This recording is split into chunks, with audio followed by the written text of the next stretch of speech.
Morgan Gibbs-White sets a deadline for his future to be resolved, Wissa pushing for a Spurs move, and could Richarlison be heading home?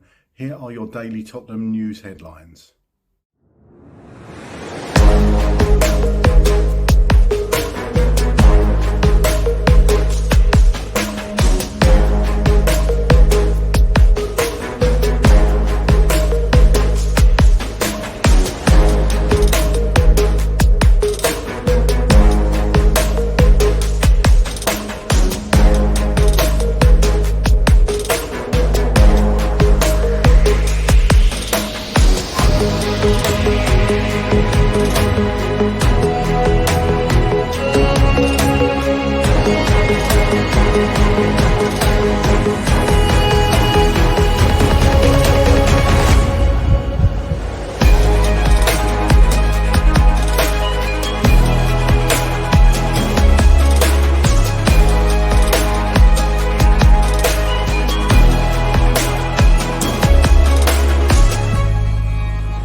Hello, welcome back to the channel. My name's Craig and here are your daily Tottenham news headlines. Well, I'll be going through all the latest news, rumours and reports.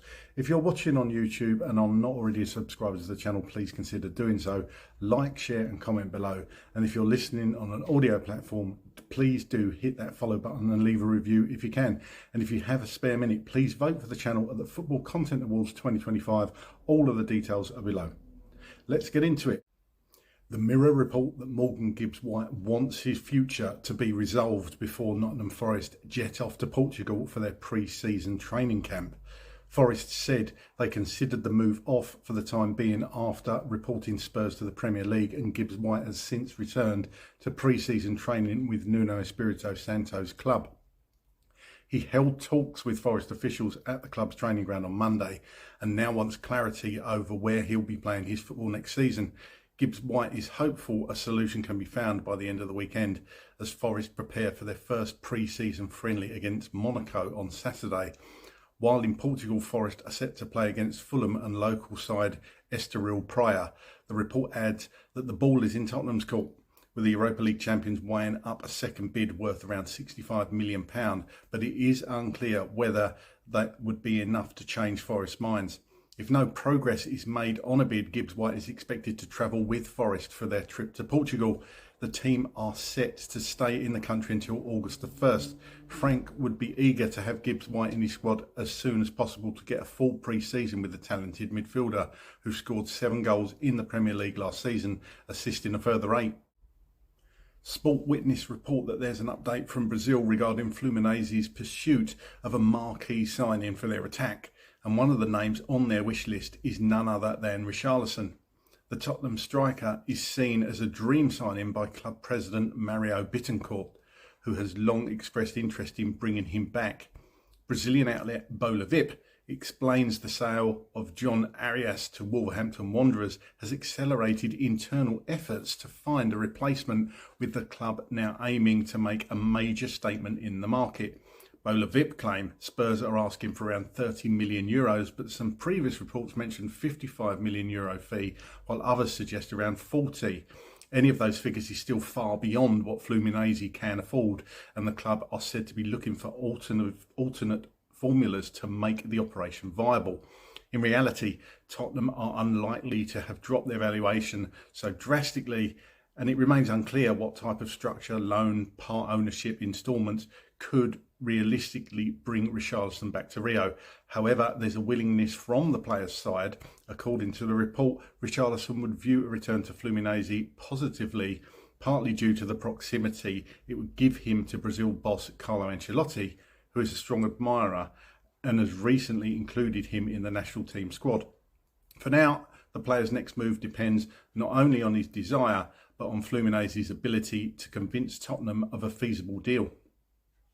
TalkSport report that Yoan Wissa, scorer of 19 goals and 4 assists in the 2024-25 campaign, is actively pushing to leave Brentford. Despite interest from Newcastle and Notts Forest, it is Tottenham Hotspur who have emerged as the forward's preferred destination. The Congolese international's form under Thomas Frank has been the catalyst, And with Spurs now led by Frank, the personal dynamic may hold sway over future and pure financials. Wissa is pushing to leave Brentford, but his preferred option would be to join Thomas Frank at Tottenham. TalkSport confirm. The price tag, a commanding £50 million. That would eclipse Brentford's current record sale of £40 million for Ivan Toney to Al Ahly.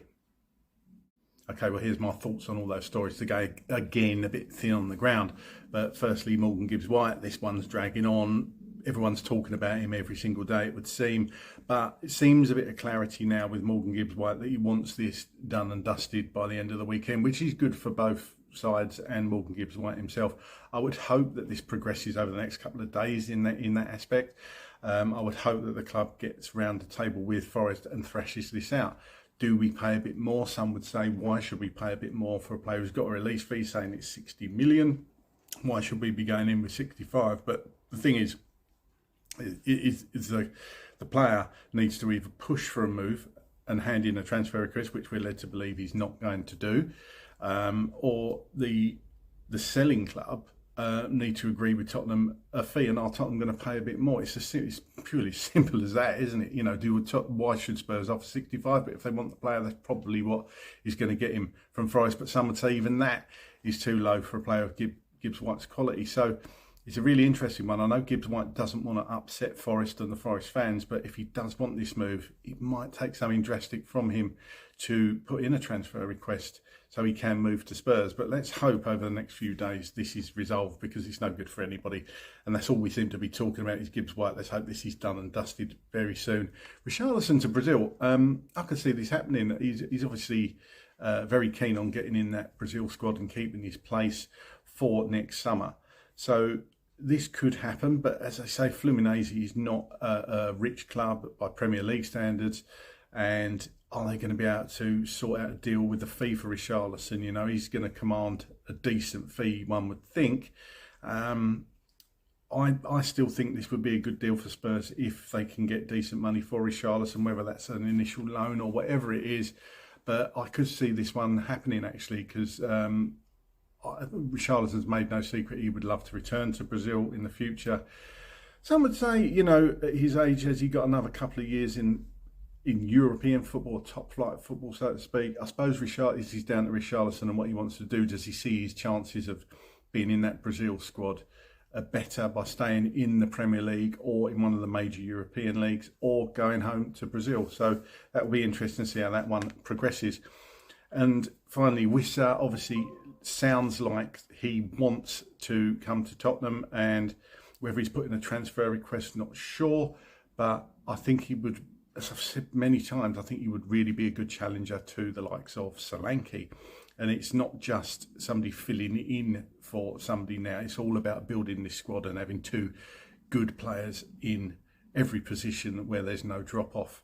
So if Wissa comes to Tottenham, a lot of money. And again, Spurs obviously looking to spend money. These are only rumours at this point, but if the likes of Wissa 50 million, or Douglas Luiz, or Paulinho, Adam Walton 100 million, even though I've said I don't think it's going to be that much if we do go for him. Spurs obviously looking to spend money, so long may it continue. But what I want to know from you actually is, I was thinking about this, what's your dream starting 11? Saying we get all our targets and bring the players in, what would your dream starting 11 be? Get down in the comments and let me know which your starting 11 would be.